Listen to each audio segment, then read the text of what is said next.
А мы продолжаем освещать так называемое Всебелорусское народное собрание и развенчивать мифы, которыми нелегитимный кормит нас вот уже 26 лет. Во время своего вчерашнего выступления он с гордостью похвастался, что сама глава Еврокомиссии Урсула фон дер Ляйен отправила ему письмо, в котором он назван президентом Республики Беларусь и превосходительством. А чтобы уж наверняка все поверили в эту сказку, на сайте нелегитимного это письмо опубликовали. Вот только верноподданные не учли тот факт, что тема письма вообще не имеет никакого отношения к международной политике, да и подписи главы Еврокомиссии там нет.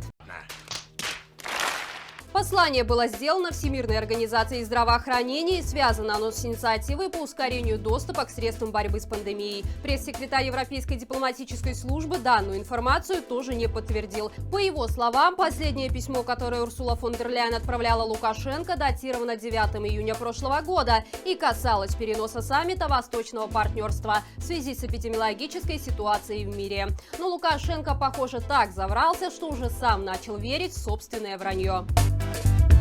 Межгалактический парад самых фантастических призывов прозвучал под занавес всебелорусского шабаша. На завершающем дне мероприятия был открыт свободный микрофон, в который преданные нелегитимному делегаты озвучили свои идеи о будущем нашей страны.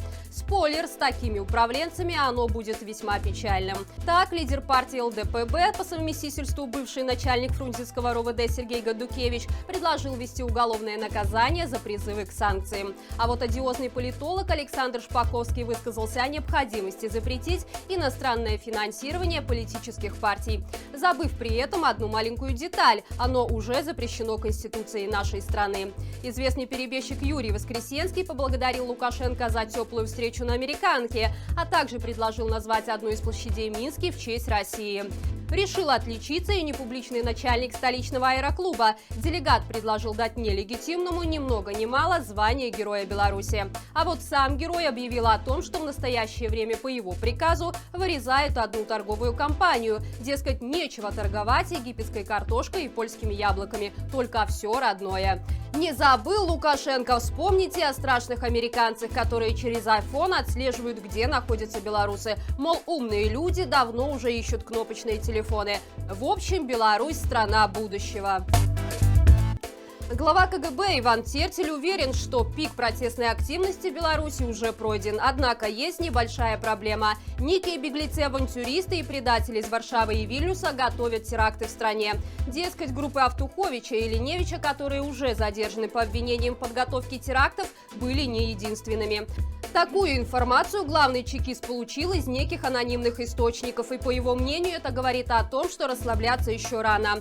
Тертель уверяет, что его ведомство намерено действовать жестко, причем воображаемых врагов оно собирается отлавливать и спустя десятилетия, как это делали деды. Стоит отметить, что это уже не первый раз, когда верные приспешники Лукашенко начинают такого рода охоту на ведьм, чтобы отвести внимание от реальных проблем в стране. Так было, например, с помпезной акцией по отлову вагнеровцев в прошлом году, незадолго до выборов. Тогда не обошлось без традиционных сливов от нелегитимного, который на радостях анонсировал мероприятие силовиков за неделю до того, как они внезапно напали на след так называемых террористов.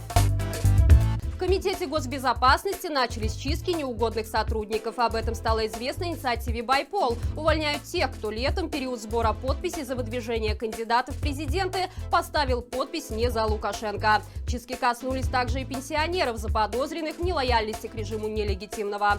За подписью действующего главы КГБ Ивана Тертеля вышел список пенсионеров, которых необходимо снять с воинского учета в КГБ и поставить на учет на общих основаниях в районные военкоматы по месту регистрации. Кроме того, таких пенсионеров снимают с учета в поликлинике КГБ, аннулируют пропуска медучреждения, отправляя на обслуживание в поликлинику по месту жительства.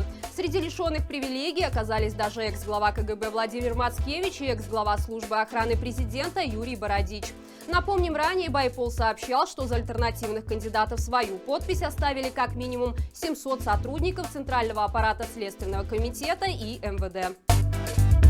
Незаконно осужденный на 15 суток ареста пенчанин Сергей Супранович так впечатлился условиями в местном изоляторе, что присоединился к инициативной группе, которая борется за то, чтобы люди содержались в нормальных условиях, и подал в суд иск с целью разобраться, куда уходят деньги за питание в ВВС. Дело в том, что в распоряжение инициативной группы попали фото документов, меню на день содержания в изоляторе и товарная накладная. Из него следует, что на питание одного человека в сутки затрачивается чуть более 5 рублей, а к возмещению выставляется почти 14. Поэтому Сапранович решил добиться отмены решения ГУВД, по которому он должен выплатить деньги за свое питание во время содержания в изоляторе. Примечательно, что ответчиком на суде была пинская милиция. Начальник ИВС Игорь Верич во время процесса согласился с истцом и заявил, что даже на питание курсантов Академии МВД тратится всего 7 рублей в сутки. Кормить административно арестованных на сумму в 2 раза дороже нелогично. Однако все изложенные доводы судью Александра Маличука не убедили, и тот не удовлетворил просьбу об отмене решения возмещения оплаты за питание. Такой исход событий активиста не удивил, ведь в законе закреплено взимать с людей плату, но нет информации о том, чтобы оказывать услуги качественно на ту сумму, которую взимают. Пинчанин данное решение намерен обжаловать.